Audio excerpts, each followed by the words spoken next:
तो hello guys, आज मैं आप लोगों को पढ़ाने वाली हूँ क्लास 11 का केमिस्ट्री का बहुत ही ज़्यादा इंपॉर्टेंट टॉपिक जो कि है मोल कंसेप्ट। तो इससे बच्चे बहुत ज़्यादा डरते हैं, पर ये कुछ भी नहीं है। विद इन फ्यू मिनट्स मैं आपको इसकी अच्छे से क्लैरिटी दे दूंगी और आप लोग का ये बहुत अच्छे से टॉपिक जो है वो कवर हो जाएगा। तो लेट्स स्टार्ट। तो गाइस, अगर हम देखेंगे मोल क्या होता है, मोल इज नथिंग बट मोल जो है वो एक नंबर होता है। ठीक है, हम इसके नाम से बहुत डरते हैं, पर मोल इज नथिंग, ये एक नंबर होता है। पहले आपको ये ध्यान में रखना है।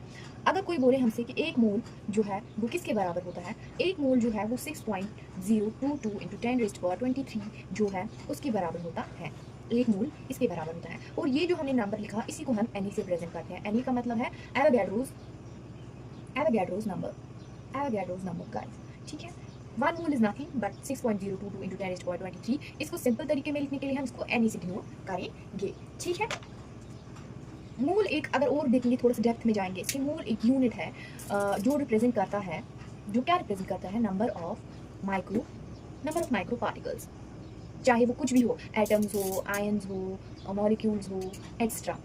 ठीक है, यूनिट मोल जो है वो एक यूनिट रिप्रेजेंट करता है, यानी सॉरी, ये एक यूनिट है जो रिप्रेजेंट करता है micro particles, atoms, ions, molecules को।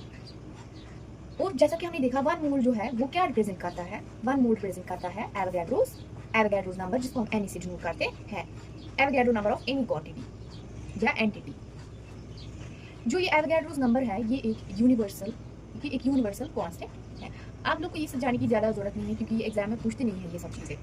तो ये बस एक बेसिक कंसेप्ट के लिए कि मोल एक यूनिट है और ये रिप्रेजेंट करता है माइक्रो पार्टिकल्स को, और एक मोल को हम रिप्रेजेंट करते हैं एनई से, और एनई जो है ये एक यूनिवर्सल कांस्टेंट है। अब आते हैं पूरा जो एग्जाम्पल के सामने साथ हम समझते हैं। अगर आपको किसी ने बोला आपके पास एक 1 मोल क्लोरीन एटम का है, ठीक है, तो आप क्या करोगे, 1 मोल क्लोरीन एटम का है आपके पास, तो 1 है तो हम लिखेंगे इसको 1 इंटू 6.022 इंटू 10⁻23 क्लोरीन एटम, यानी आपके पास इतने क्लोरीन एटम है। अगर से आपको बोला आपके पास 1 मोल ये है, या मैंने अभी बोला इस नंबर को हम एन से डिनोट कर सकते हैं, या आप लिख सकते हो 1 into N A chlorine atom मेरे पास है। ठीक है, अब मैं बोलूँगी कि आपके पास 2 मोल क्लोरीन एटम के है।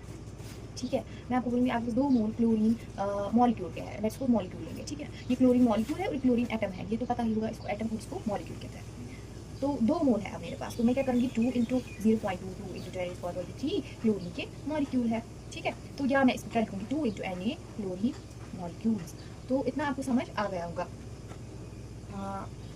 तो अब अगर बोलेगा आपको बोलेगी आपको दिया है 3 मोल्स दिए है आपको, 3 मोल्स ऑफ O3 मॉलिक्यूल।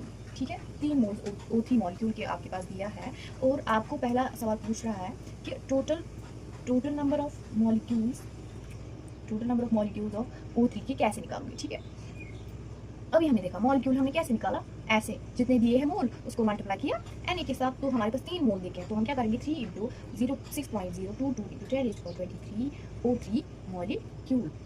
ठीक है, या हम इसको कैसे लिख सकते हैं 3 इंटू एन ए O3 मॉलिक्यूल।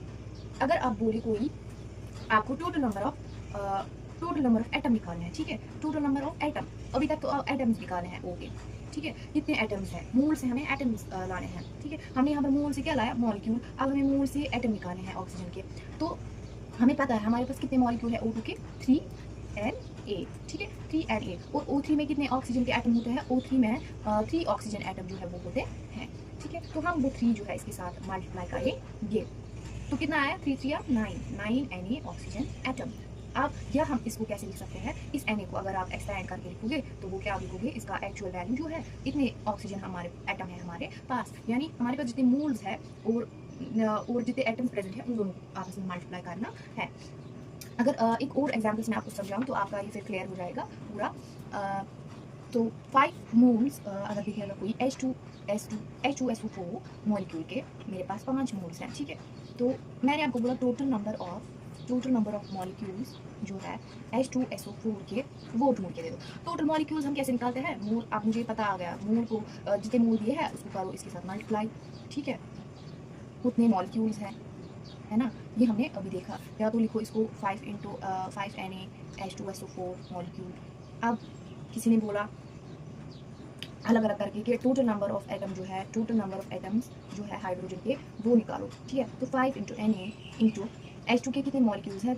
2 हाइड्रोजन के एटम अगर हम देखेंगे तो हमारे पास 10 Na आ जाएगा हाइड्रोजन एटम के। और ऐसे ही आप तीसरा जो है सल्फर का और ऑक्सीजन का जो है वो निकाल के दीजिएगा कमेंट्स में, तो फिर मैं वो देखूंगी। तो फिर अब हमने इससे क्या सीखा, आपको एक फॉर्मूला याद रखनी है, number of moles of x, कोई भी चीज़ एक्स के मोल्स अगर हम देखेंगे, गिवन नंबर जो भी दिया है of x divided by 6.22 into 10⁻23, या हम लिख सकते हैं इसको एन ए। ये है मोल्स, किसी भी मोल्स अगर हम निकाले हैं उसके लिए ये एक फॉर्मूला हमें याद रखते हैं। अगर हमें किसी भी मोल्स, अगर हमें मोल्स दिए हैं और हमें निकाला है